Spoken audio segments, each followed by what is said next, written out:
So look, welcome everyone. My name is Dr. Simon Kay. I'm the Director of Policy and Research here at Restate. Thank you so much for joining us here today. I'm sure many of the people in this room would agree with me that there are few policy challenges as important, as urgent, but also as difficult as the one that revolves around building a welfare system that is simultaneously sustainable in every sense and actually supportive of the people that it needs to support. At first glance, that seems to be a job that might seem almost impossible to accomplish, and indeed in today's environment it feels close to impossible. It needs to be a source of genuine support, a source of dignity, it needs to enable human flourishing. But at the same time, it cannot be so generous as to disincentivize participation in working life. It cannot consign many, many people to a situation of dependency that does not only them a huge injustice and wastes their potential, but creates an unnecessary and unsustainable burden on the public purse. Currently, nearly 2.8 million working age people are economically inactive because of long-term sickness. That's compared to just 2 million people before the pandemic began a few years ago. Spending on working age incapacity and disability benefits has risen to around £55 billion per year, and it is forecast to increase to around £65 billion in a few years' time. The trajectory is very, very clear. So on the current arrangements, on the current course, this whole system is unsustainable, and even worse, it throws away that human potential I was just talking about. Restate are currently, as our independent cross-party think tank, in case anyone here wasn't aware, we're in the earliest stages, and there's some of the architects of this in the room with us here today. We're in the earliest stages of a new work stream called Reimagining Welfare, where we're going to try and address some of those challenges and come up with policy ideas. So it is particularly fantastic timing to be having this conversation here today and to have Helen with us to share her thinking and her plans. But to open proceedings and to introduce our keynote speaker, please join me in welcoming the former Chancellor, the former Health Secretary, the Right Honourable Sir Jeremy Hunt. Thank you so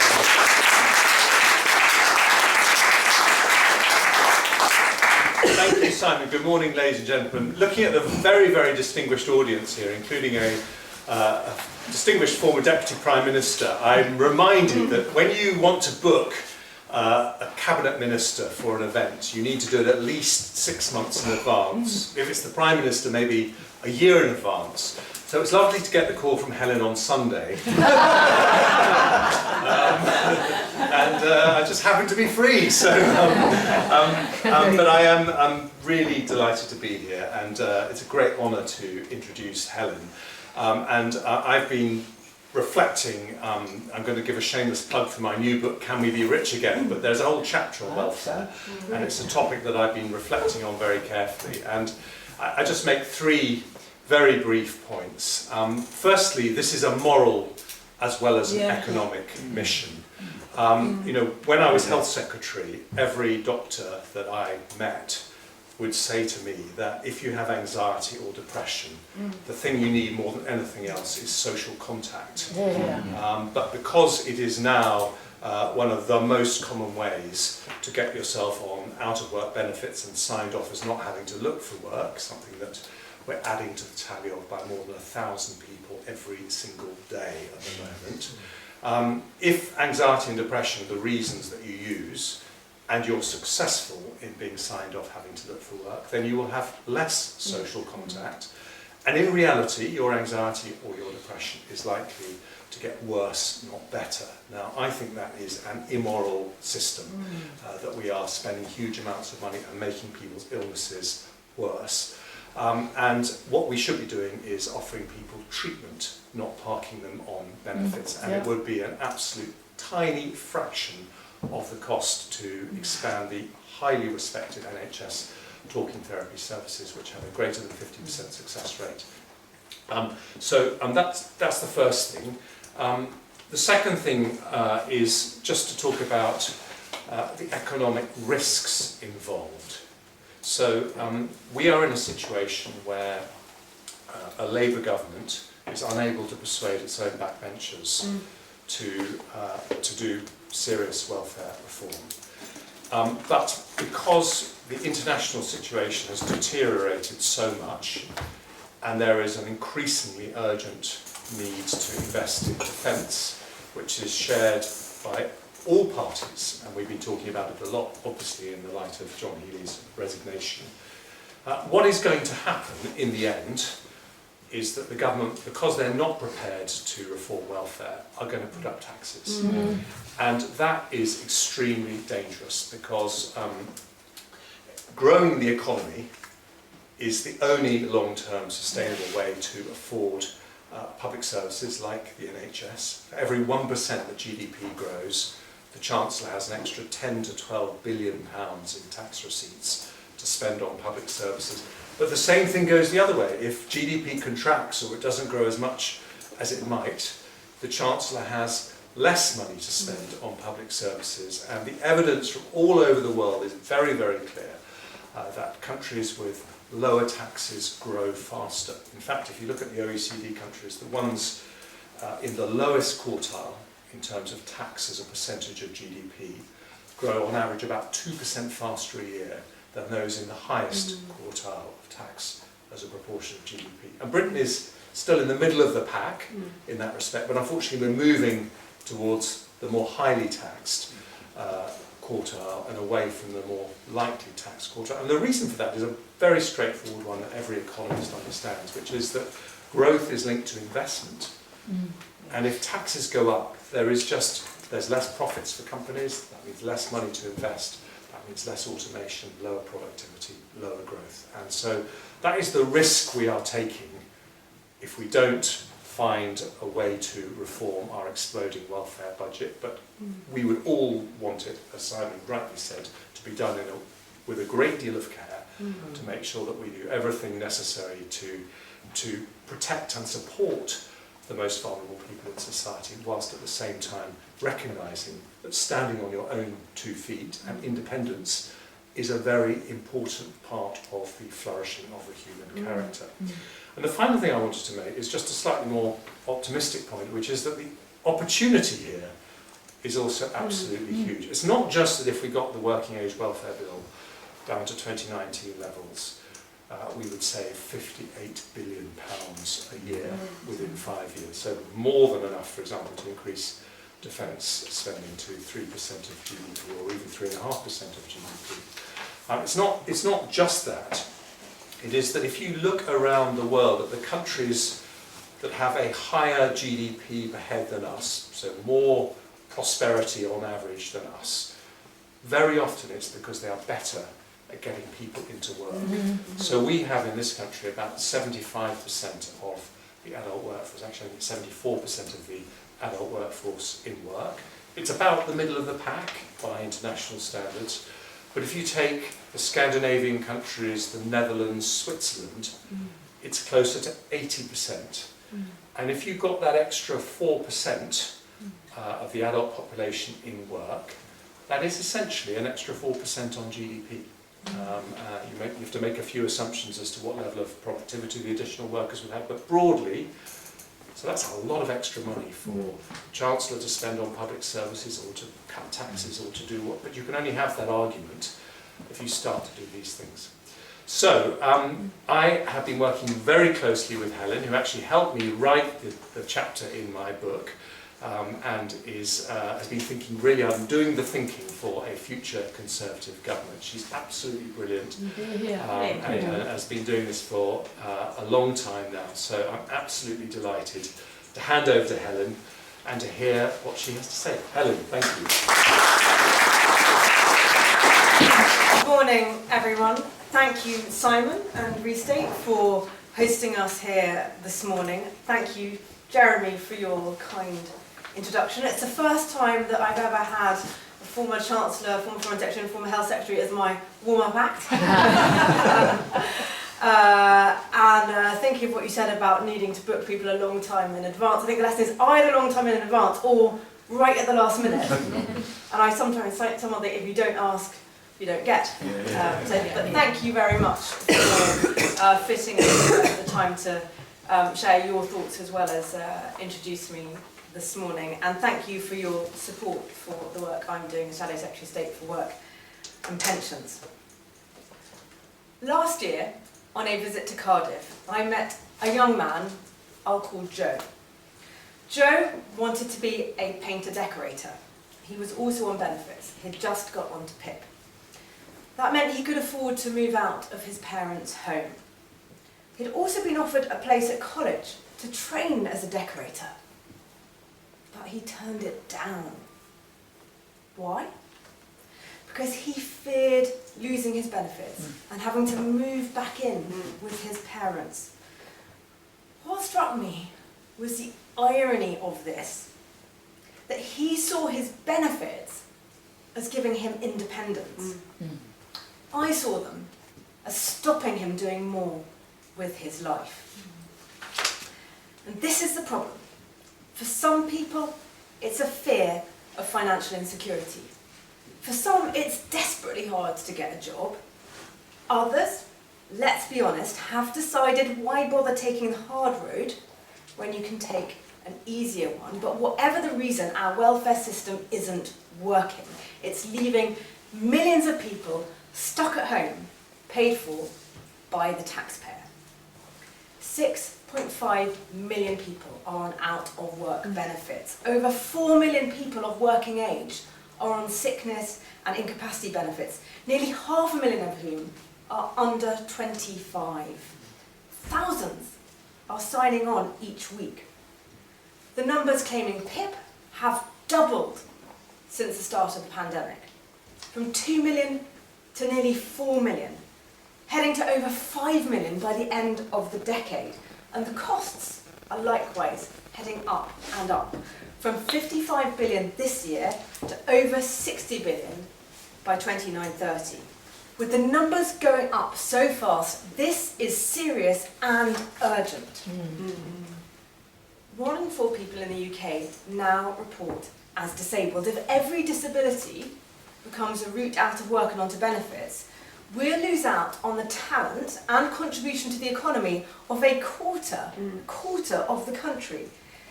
Instead of having a growing economy to pay a shrinking welfare bill, we'll have a shrinking economy trying to pay a growing welfare bill. Frankly, we are not far off that now. As Kemi Badenoch has said, we are becoming a welfare state with an economy attached. Our welfare system was designed with the best of intentions, but it is not up to the job and it is not fit for the challenges of the modern world. We are parking people on welfare and running up a bill we cannot afford. This has to change. That's why today I'm announcing our review of the sickness benefit system. When we were last in opposition, we spent a lot of time thinking about how to reform welfare. We came into government with a plan to make work pay. That was in Duncan Smith's universal credit reforms, which brought down the welfare bill year on year between 2012 and 2019. But we must accept, we did not finish the job. In fact, when we strengthened the incentives to work through universal credit, we should have foreseen that some people would look elsewhere to top up their income, and particular at sickness benefits. Unlike UC, for sickness benefits, there's no requirement to work or look for work or even take up treatment. And a part of our welfare system that provides significant financial help to disabled people who are often among the poorest in society does in practice also mean claimants can end up with significant levels of income. That's how you get some of the most shocking figures you'll have seen in the news. For instance, a family with 3 kids living in outer London with both parents claiming PIP and universal credit health benefits can receive over £60,000 a year in welfare. To get that income from work, you have to earn over £70,000 before tax. If you put that alongside the stories of people making up their benefit claims, well, it's no wonder taxpayers are angry. And people who work have been saying to me, why do I bother? Disability and sickness benefits have become tantalisingly low low-hanging fruit for those who are seeking easy cash from our benefits system. Generous financial support that gets handed out too easily with no strings attached. The system is perverse, and we will change it. Good. But to do that, first we have to ask ourselves, why has it gone so wrong? I'll start with what's happened to mental health, a story of good intentions and unintended consequences. Because behind the increase in the benefits bill is a huge surge in claims for mental health. Nearly 40% of all PIP claims are now for mental health and psychiatric disorders, and over 60% of UC Health awards include mental health and behavioural disorders as a factor. Back in the 2010s, when UC and PIP were both introduced, the conversation was all about how could we overcome the stigma of mental illness and improve the care for people with conditions like schizophrenia and bipolar disorder. I campaigned for that because I had seen how bad it could be. There is now far more mental health care provided by the NHS, though I'm afraid I think the care for serious mental illness still falls far short. There is also a far greater discussion of mental well-being across society, and we've seen a massive increase in the number of people seeking help for mental health and neurodiversity. I recognise the real difficulties that many people, young people especially, are experiencing. But the things we're seeing the fastest increase in claims for, anxiety, mild depression, ADHD, these should not be a reason to sign out of work and onto welfare. At the same time, we've had the move away from face-to-face assessments, largely to phone calls, and the growth of social media and AI. That has made it easier for those who want to take the system for a ride to do so, with sickfluencers and VIP benefit services telling people how to make sure their claim is successful, what symptoms to give, what phrases to use. I have asked benefit assessors how they check that somebody is telling the truth about what they can and can't do, or about the severity of their condition. And I have been told, we don't. We don't check. That is not our job. The DWP doesn't even know who should be getting benefits and who shouldn't. Over 150,000 people get PIP with no recorded condition at all. And we're also talking about serious amounts of money here. Get PIP and UC Health and you can get over £14,000 extra a year on top of standard universal credit. You can use your PIP mobility component through Motability for shiny new cars costing up to £40,000 for you and me. And blue badges, they are being exploited too, with reports saying Priority Cruise and Disneyland Paris are filled with British tourists using PIP to skip the long queues. This is undermining public confidence in our disability system. People want there to be help for the sickest in society, but they don't want to see their taxes propping up a lifestyle they can't afford themselves for someone who should be working. British people have a strong sense of fairness, and they can see this is not fair. The incentives in our sickness benefit system are all wrong. On the one hand, it hands out cash without proper scrutiny and without conditions. On the other, it actively disincentivises work or any attempt to move towards work. Now, my critics like to tell me, in fact, they shout at me in Parliament, that PIP is not an out-of-work benefit. But hundreds of thousands of disabled people feel it is and act accordingly, routinely turning down opportunities because of the fear that they will lose their benefits. It is no wonder that 4 out of 5 PIP claimants are not in work, even though many of them want to be. And this is the exact opposite of what our sickness benefit system should do. In 2010, GP sick notes were renamed fit notes with the intention of looking at what people can do, not what they can't. But it hasn't worked. 94% of fit notes are still signed off as cannot do anything. The same applies to the PIP assessment. It asks you what you struggle with. The more you say you can't do, the more points you get, and it ignores your capabilities. It is rooted in a flawed approach, one that is fundamentally negative about disabilities and turns people into victims. It's an approach that nobody wants. I've had countless conversations with disabled people who want to live more independently, who want support to do that, who want to work, who want more opportunities, and want to be taken more seriously by employers, but they are not getting the help they need. Instead, they're being written off on welfare. That is what our system does. It is too quick to put people onto unconditional sickness benefits, shutting them out of work, wrecking their lifetime earnings and leaving them on payouts they're then terrified to lose, and too slow to help people back to work, to provide individual support based on individual needs, be that treatment, training or practical help.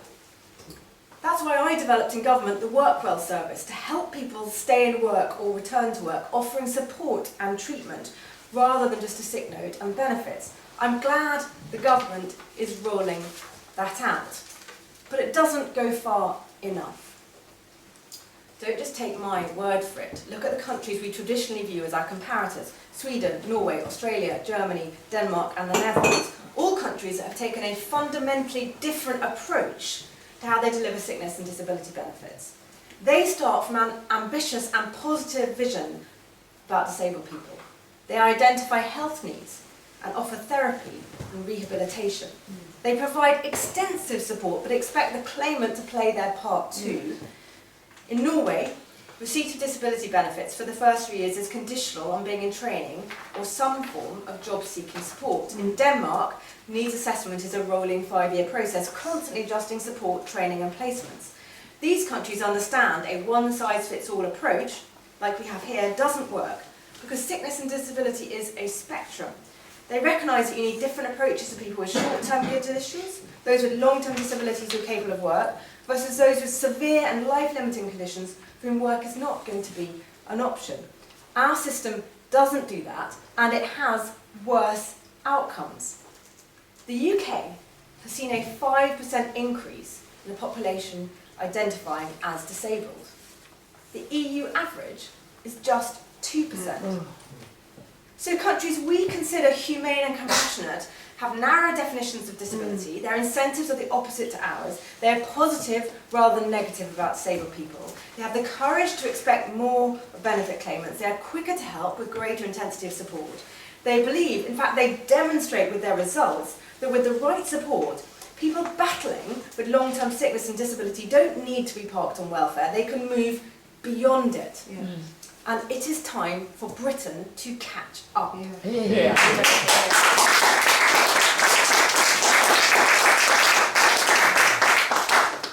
Making these changes will not be easy. When I speak to former welfare secretaries, I hear the same thing time and again. Welfare reform is hard. You'll be hated. The disabilities lobby will come after you and your colleagues. This is one reason why Labour has made so little progress. Not only did their backbenchers fail to understand the need to bring down the welfare bill, hence Pat McFadden telling Peter Mandelson all they ask is who can we tax to pay more benefits, but those backbenchers will have also been told in no uncertain tones how cruel and uncaring it would be to curtail the support for disabled people. One problem is, in my experience, you hear a huge amount from people with serious disabilities who are really struggling to get by. But you rarely get to meet the benefits chief who is taking the mickey from the system. Most MPs, probably the media too, get a one-sided view of what is going on. We have to stop doing this. We have to stop seeing toughening up the welfare system as a bad thing to do and start sticking up for the taxpayer footing the bill. It doesn't mean that you don't care about disabled people who need help. On the contrary, if you really care, and I do, you have to stop the system giving money to those who shouldn't get it. You have to make it affordable and rebuild public confidence. We have a moral duty to build a system that works before it's too late. A system that restores the basic social contract between people who get help and people who pay for it. One rooted in conservative values, values of fairness, personal responsibility, that if you can work, you should, that work is good for you, work gives you a sense of purpose, a chance to make something of your life, your own money in your pocket. Even if you don't like your work, you shouldn't expect someone else to do extra hours or to go without in order to pay your benefits. And that we help those in our society who most need it with a welfare system that's a safety net, not a lifestyle choice. Those are the principles that will underpin our root and branch review of sickness benefits. Unlike the government's piecemeal attempts at action, we won't tinker around the edges. We have already announced common sense reforms like restoring face-to-face assessments and ending access to disability benefits for low-level mental health conditions and neurodiversity. We've already identified £23 billion in welfare savings. This review will go further. We will ask the hard but important questions. Who should get help? How should we assess people to get those judgments right? What is the role of medical evidence in doing that? How do we consider abilities alongside needs? And then what should help from the state look like? Our cash system isn't working, so should that help be more practical and specific to individual needs? That way can we offer better support, really helping disabled people get into work, or in fact to live their lives to the full, and also avoid some of the incentives that cash inevitably provides. We will consider whether the scope of the welfare system has grown too broad and whether we should draw a firmer line about the kinds of needs and conditions our welfare system can and should support. Crucially, can we look after those with the most severe disabilities and illnesses better? Those who struggle in our one-size-fits-all system. And we will look at accountability. The problem that, other than the Chancellor and the Prime Minister, no one in charge really feels they need to make savings from welfare. Not even the Welfare Secretary, because bizarrely the vast majority of the welfare bill isn't in the DWP budget. In fact, there is no formal budget for benefits. The money just flows out of the Treasury and the taxpayer foots the bill. And all the questions I've been asking myself about what's gone wrong and why, how come we've ended up spending so many billions on welfare, this has jumped out at me. But the problem is starting at the top, all the way through our welfare system at every level. Rather than saying no, the system leans towards saying yes. It is time for a change of tune, and it is time for someone to say no. Because we cannot afford to go on like this. Everyone can see the cost of inaction. People are feeling it day in and day out. Higher taxes, slower growth, and not enough money for defence. We will make different choices. When Labour won the election, they had no plan for welfare. In a panic, they cobbled one together. But their backbenchers rebelled, and their savings bill became a spending bill. Meanwhile, they're making things even worse, fewer jobs, less flexibility, hitting disabled people hardest, more people unemployed, more people on benefits. We must be honest about the scale of the problem our country faces. This is more than a budgeting headache. Our economy cannot support this, and the writing is on the wall. There is no time to waste. This work must be done now, and done properly, thoughtfully, carefully. We need a proper root and branch rethink of our sickness benefit system and a plan to fix it. We need to make our welfare system fair and affordable. We need a far better system for supporting the sickest and most disabled in our country. A system which truly helps those who needs it. And a system that says no when it should. Fair, decent, principled, with common sense. That is what we need, and that is what we'll do. Good.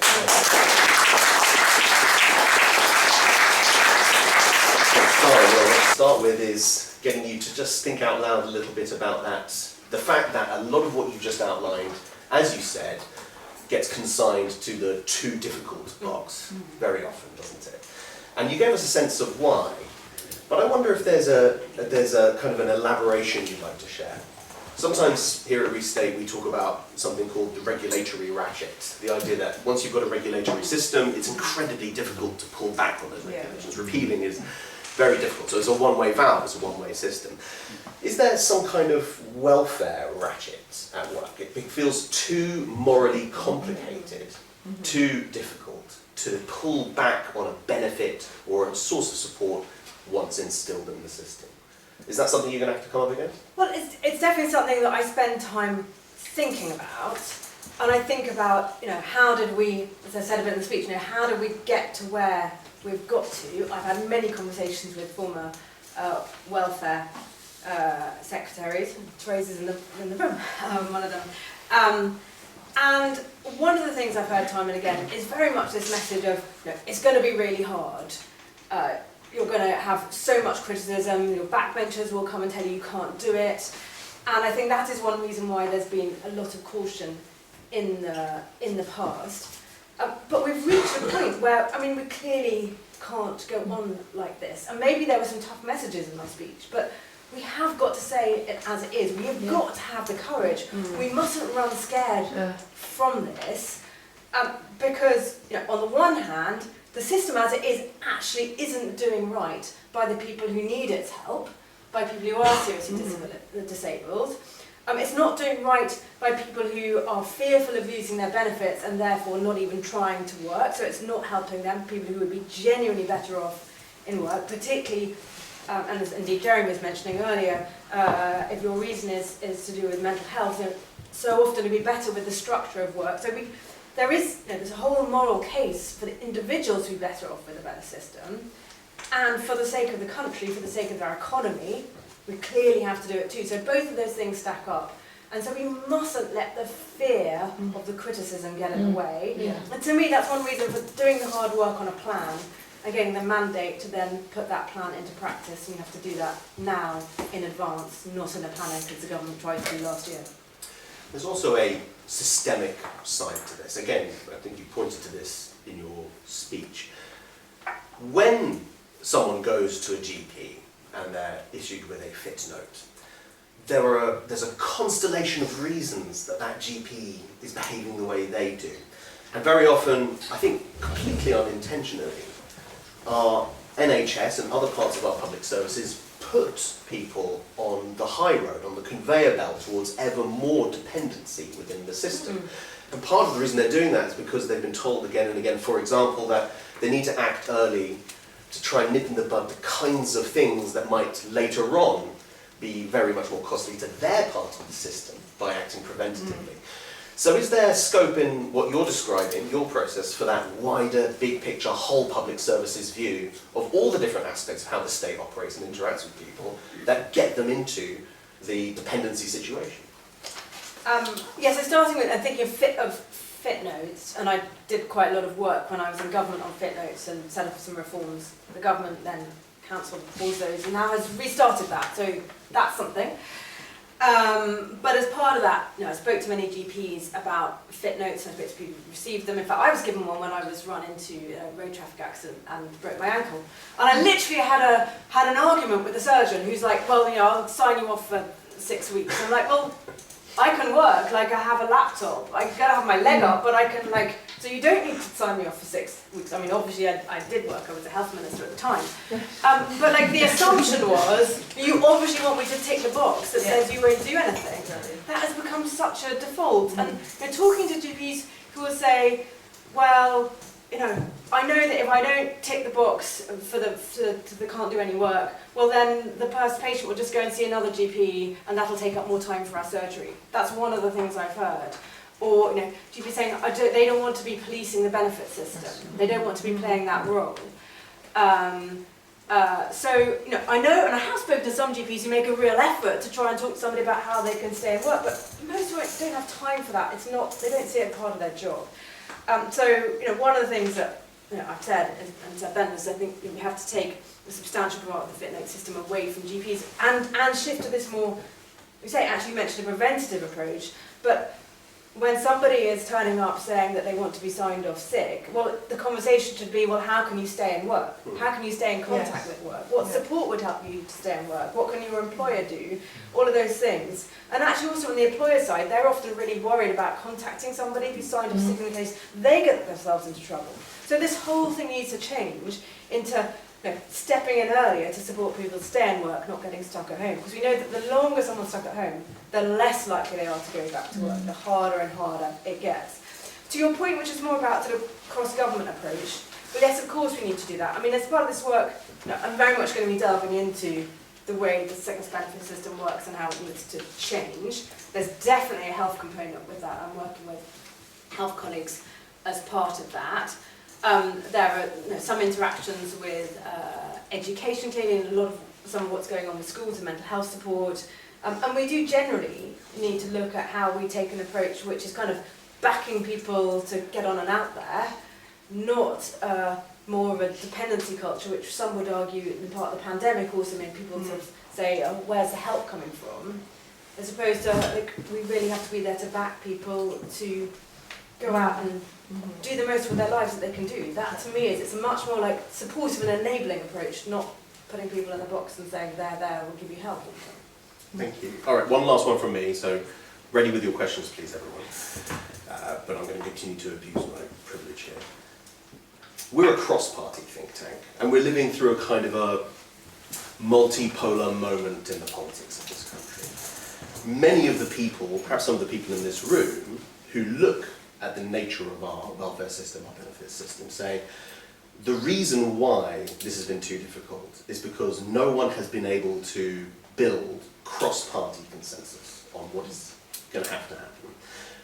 Do you think there is scope in the process you're describing to try and build some consensus across those boundaries? Or do you think ultimately this has to come down to getting the right people in to get the job done?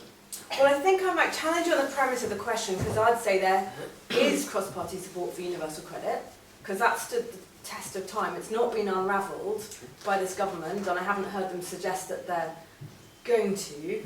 So I think if you go about this the right way, and you set up something that works, then you will get the consensus on the continuity. That's one reason why I want to do this properly and look really substantially at a better system and get to a point where, like, you've made the argument that works, and so then again it should stand the test of time. And clearly, in parallel, Henry Badenoch has offered to the Prime Minister that we will support them with making welfare savings, and we have some pragmatic suggestions for how they can do that. That is more of a near-term thing, because right now the government's in a real hole, clearly, with how they afford defence spending. But this piece of work, longer-term piece of work, I want to come up with really good answers that will indeed stand the test of time. Thank you very much. All right, more than enough from me. You're not here to hear me ask questions. So I'm going to take some rounds of questions. There's already lots of hands up, so maybe we'll do sets of 2 or 3. Thank you very much. Can I just ask everyone to introduce themselves just before they ask their question? And if possible, stand up so that we can see and hear you slightly more clearly in this long room of ours. Okay, well, let's start with you. You won't have to stand up because you're right in front of us. Okay. You don't want me to stand up? You can, or if you only... No, stand up, Samantha. Do stand up. Everyone can see you. Thank you. Director of the Family Hubs Network, and that was an inspiring and substantial speech, so very encouraging, thank you. So my question is about young people who are not in employment, education or training, which I know you've spoken about a lot. Will your review look at how we help parents help the young people, whether it's in the very early years, which family hubs are focused on right now, or right up the age range? Because family hubs, conservative idea, were never meant to be Sure Start Revisited. They were always meant to help parents raise their children right up to 25 with special needs. So will we include family support, parental support in your review, Helen? Thank you. I mean, you're absolutely right that we shouldn't look at people as sort of isolated individuals. There's what is there around somebody, what is the family, what is the support they can have. So you should look at that as well. So you make a really important argument about families. I mean, I think across this, and also the work in parallel that I'm doing on youth unemployment and how we bring down the 1 million NEETs number, that definitely we have to look at some of the things that happen early on in children's lives, which can set them off in a direction which is instead of a direction which will lead to success in the education system and a life of work and a good contribution, sets them off in a direction which means that they will be out of work and often declaiming sickness benefits, and some of that starts really early on. So you're absolutely right, we do have to look at look at the family around an individual rather than just as an isolated individual. Yes. Yes, the gentleman in the aisle. Thank you. It's Martin Becker from the Daily Mail. Could you expand on what you said towards the end about an alternative to cash as a form of support? How would that work? Should we take a few more? Yeah, I think that's a good idea. Yeah. The gentleman. Yeah, thank you. Hi, Alex Clegg, Resolution Foundation. Your speech focused a lot on disability benefits. I wanted to ask what your opinions are on the rest of the social security system. You point to the growing spending on support for people with health conditions. As a whole, spending on social security is relatively stable and set to remain flat for the rest of this Parliament. It's only slightly higher as a share of the economy than what it was just before the global financial crisis. So what we've seen is a shrinking of spending on people who are out of work without health conditions, basically unemployment support. Do you think a lot of the policy changes across the 2010s that caused a lot of the value of those benefits to fall could have contributed to what we're seeing now with rising spending on health? And then what about the other major part of the welfare system that's growing, which is the state pension, which is growing just as fast as health support? Does that need looking at too? Thank you. Lots in there, thank you. Let's take one more. Simon Godfrey. Hello, Simon Godfrey. I am Deputy Chair of Scope for the Disability Charity, as well as ex-BT, where I led our national sort of conversational social impact and social value. It struck me for a long time there is a need for a whole of society approach, not just a whole of government, sort of cross-party consensus. My lessons from my board experience is that government will do the right things for it. Businesses will do the right things when we need incentives for it. And I struggle desperately in a large construct of a large multinational to get that business to do the right thing. My question is really very simple. What levers and or incentives would you care to think about putting in place to incent businesses to collaborate with charities and with government to address the 1.5 million disabled people who actually want to be at work tomorrow? Thank you. All right, so lots there. Elaborating on the alternative cash note, reflecting on the other elements of a wider social security system and the trends that they're on and whether there's scope for addressing those, and what levers there are in place, as Simon put it, for a whole of society approach. Thank you. So Martin, on the cash point, I think we look at our system and it's not working. And so we have to say, how can we change it to make it give people who are disabled the support that they need, particularly to support those who can work, into work, and not be giving money to those who are looking for it for the wrong reasons. And so one of the things is, so what does the support look like? And to me, we have to look at when should it be something different from cash? When is it actually better for somebody to be offered treatment, to be offered support, to be offered rehabilitation, to be offered equipment? I think all of those alternatives need to be looked at so that we get a system that, on the one hand, doesn't have some of the bad incentives, I think, that so much the cash is providing, and on the other hand, actually genuinely is more effective in the support it gives and can be more tailored to people's individual needs. Alex, to basically the whole of the DWP brief that you asked about, am I looking at other things? I mean, yes, so today I particularly talk about sickness benefits because this is a speech to announce that we are reviewing the sickness benefit system. I think there is also work that we are doing looking at, for instance, universal credit and the conditionality of that and the extent to which that's working, the extent to which how well job centres are supporting people. I think a very important part of actually how you bring down the welfare bill is making sure that there are jobs. Yes. I mean, we want a system that is more geared towards work. You've also got to make sure that the opportunities are there for people. Like the best way, I mean, I'm a Conservative, there's only so much the government ultimately can do. The best way to help many of the people who want to work but actually aren't managing to at the moment is for there to be fundamentally more jobs. I mean, of course, many people ask about our view on the state pension. I spent a significant amount of my time over the last few months opposing the government on something called pensions mandation, which I thought would reduce the value of people's personal pension saves through auto-enrolment, and actually a lot of the time that my pensions work, I'm working on, is how do we increase the amount that people are putting aside for themselves Yes. for later life. I think that is a big, big priority for our pension system, because most people are not saving enough themselves, and we need to support that and make sure they get a good return on their pension investments. And then to Simon's point and the whole of society, I mean, yes, and I'd just like to repeat my point. I think the government can't fix everything. Mm-hmm. Government is often not the answer. And it's one of the differences in opinion I have between what Labour's doing, for instance, about the NEETs challenge, and what I think we should do is, they think tax more and then we'll create subsidised jobs and work placements. Yep. Well, if you were taxing businesses less, there would be more jobs. So, so let's not always assume that government has got all the answers. Businesses often themselves have really good answers to this question. And there are some really interesting things that some businesses are doing, being very proactive on the support they give people when they don't show up to work, and supporting them on health problems. And actually they get much better outcomes in terms of lower levels of sickness, absence, and lower staff turnover. So actually there are things that businesses can do, and I think looking at who does what also is part of the answer to getting this right. Brilliant. I think we have time for more questions. Yes? Lana.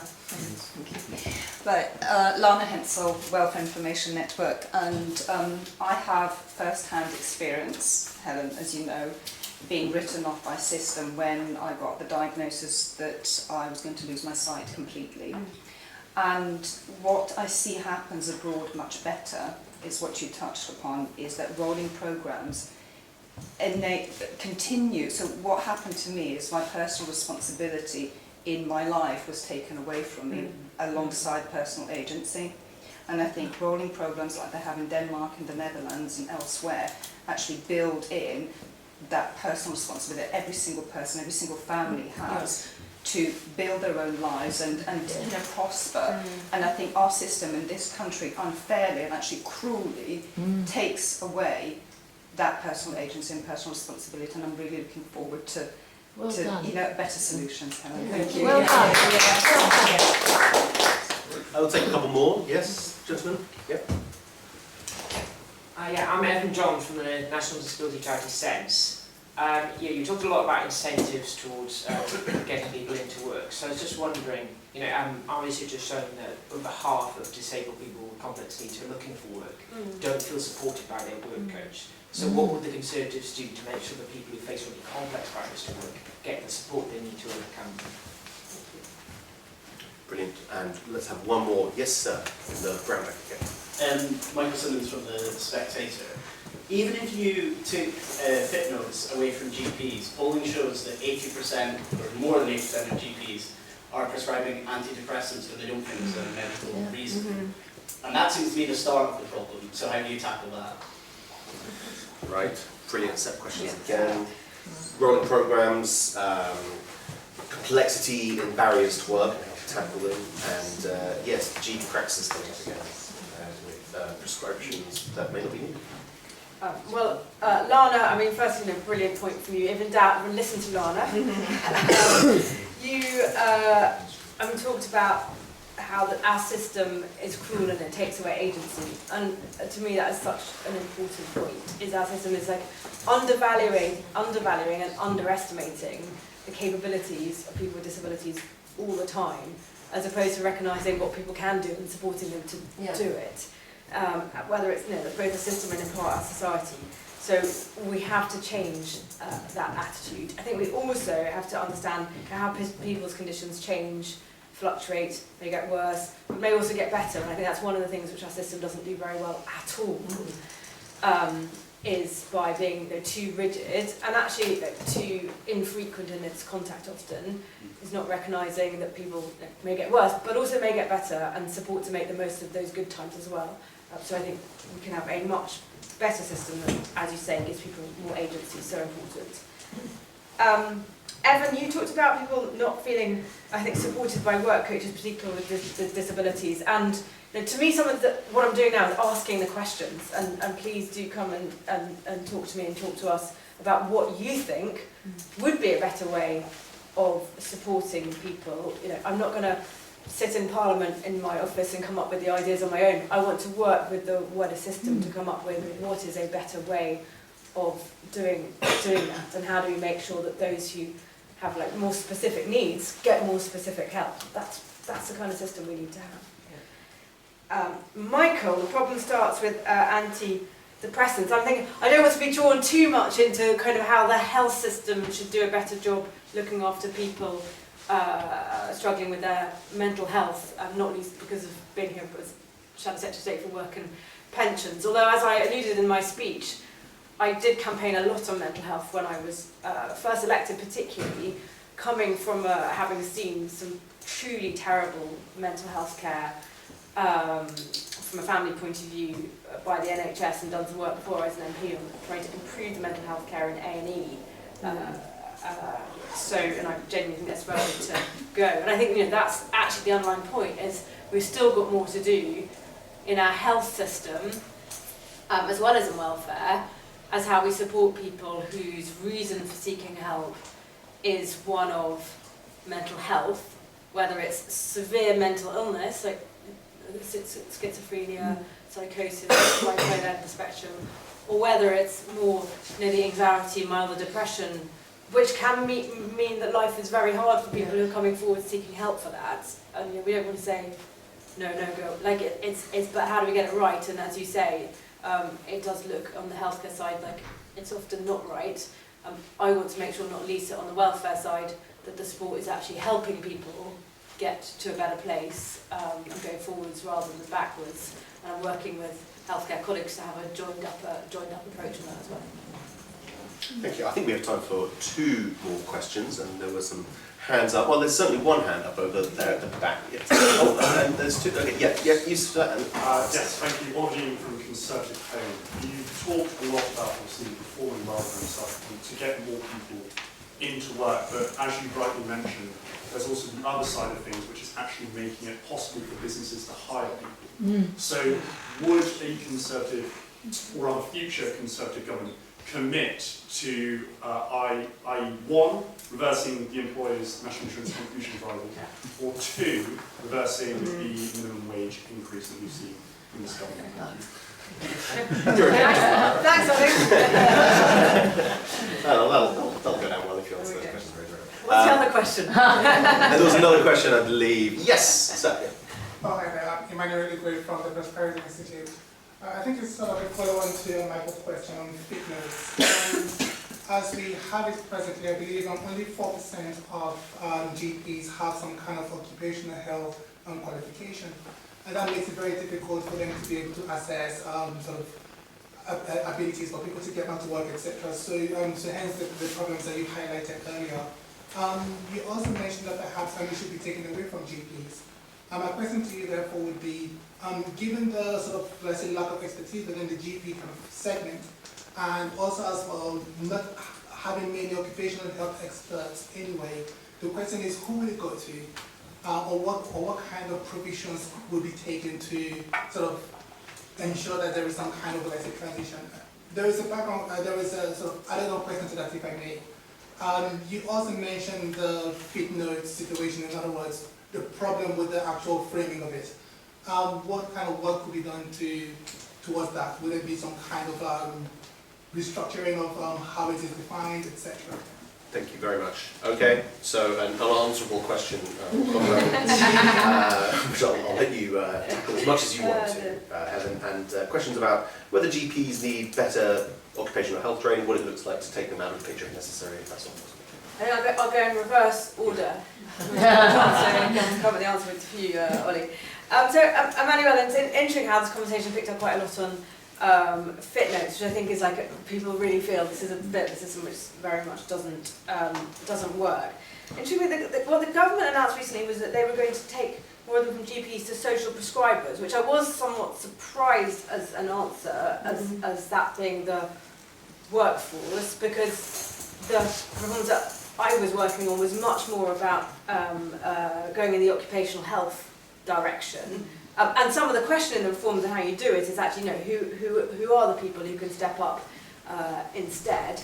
but much more leaning in the occupational health direction, because those are people with the skill set to look at somebody and say, you know, what is the support that could help this person be in work. So that to me is much more the direction of travel that fit notes should go in, particularly those for people who are looking at, you know, otherwise a long time off work. So it's not so much like, oh well, I've got flu and a bad temperature. It's choosing which things are leading to longer time off work. And then to Ollie's question, so when we're talking about our sickness benefit review, should we reverse national insurance? So I'm not going to sit here and announce policies for the Shadow Chancellor. It was worth a try. Yeah, exactly. well done for giving it a go. But I will stick with the important thing. One of the things that, you know, we would do in government is bring down the cost for employers of employing people. We've already said that we would cut business rates and roll back loads of the Employment Rights Act, which is very relevant to this.